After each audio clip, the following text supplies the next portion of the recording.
Coach Tim Cone, sinabi ang dahilan ng pagkatalo ng Barangay Ginebra. Ano na nga ba ang sunod na plano ng Barangay Ginebra ngayong tapos na ang kanilang kampanya ngayong All Filipino? Kagabi ay tuluyan ng winakasan ng San Miguel Beermen ang kampanya ng Barangay Ginebra. Agad nga silang tinambakan ng San Miguel Beermen na gawa ngang makahabol ng Ginebra at naibabayan up to 6 points. Pero wala nga silang nagawa dahil sa naging massive run ng San Miguel. At ngayon natapos na ang All Filipino Conference ng Barangay Ginebra. Ano na nga ba yung kanilang susunod na plano? As of now, wala pang inilalabas na statement ang Barangay Ginebra. Nagpa-interview si Coach Tim pero naging maikli lang yung kanyang sagot.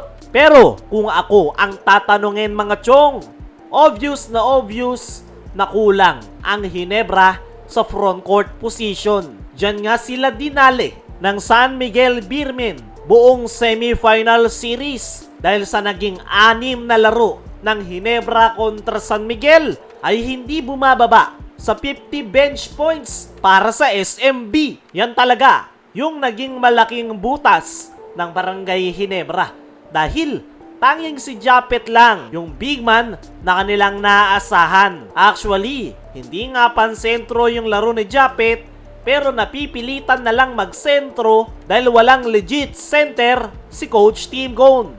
Nandyan din si Norbert Torres pero undersized ito para sa kanyang position at more on stretch big yung kanyang laro. Sa madaling salita, front court position ang malaking problema ng Barangay Ginebra.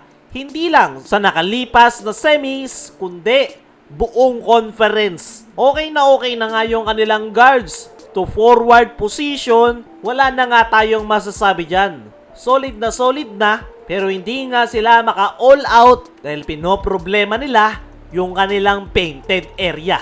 Kaya naman, kung ako ang tatanungin, kailangan na talagang kumuha ni Coach Tim ng bagong big man na kanilang maasahan sa ilalim. Hindi naman pwedeng si Japet lang yung kanilang sasandalan dahil unang-una, gaya ng sabi natin kanina, hindi talaga pansentro ang kanyang laro. Pangalawa, nagkakaedad na si Japet. Actually, malapit na rin talaga yung kanyang pagre-retiro. Kaya kapag nawala si Japet o tamaan man ng injury, ay wala ng presence ang Ginebra sa painted area. Isa pa, kapag nakakuha ng isang legit big man ang Barangay Ginebra, ay doon na mas lalabas yung laro nitong sila RJ Abarrientos at iba pa. Dahil mas tataas yung kanilang kumpiyansa na tumira lang ng tumira dahil meron silang big man na nakaabang sa ilalim na lilinis ng kanilang kalat. So ngayon, ay expected talaga na kukuha ng bagong big man ang Ginebra. Masyado pang maaga dahil kagabi lang natapos yung kanilang kampanya. Pero panigurado na sa mga susunod na araw ay kikilos na ang Ginebra para maghanap ng big man na kanilang maasahan sa ilalim. Dumako naman tayo dito sa kabilang balita. Coach Tim Cone, sinabi ang dahilan ng pagkatalo ng Barangay Ginebra. Kung meron niyang disappointed sa pagkakatalo ng Ginebra sa semis, ay unang-una dyan ay itong si Coach Tim.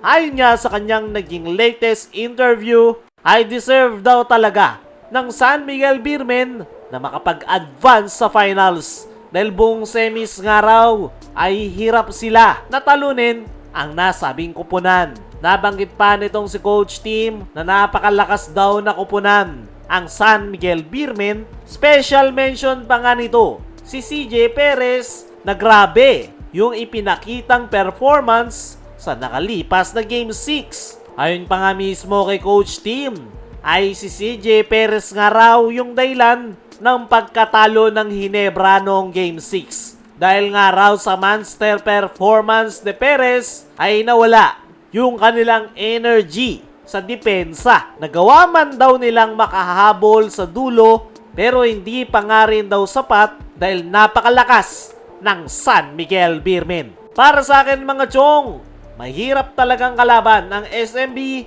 lalong-lalo na tuwing All-Filipino Conference. At naramdaman nga yan ng Ginebra buong semifinal series. Kayo mga chong, ano ang masasabi nyo sa sinabi na yan ni Coach Tim Cone? Ano rin sa tingin nyo yung magiging sunod na plano ng Barangay Ginebra? Comment mo lang dyan sa ibaba.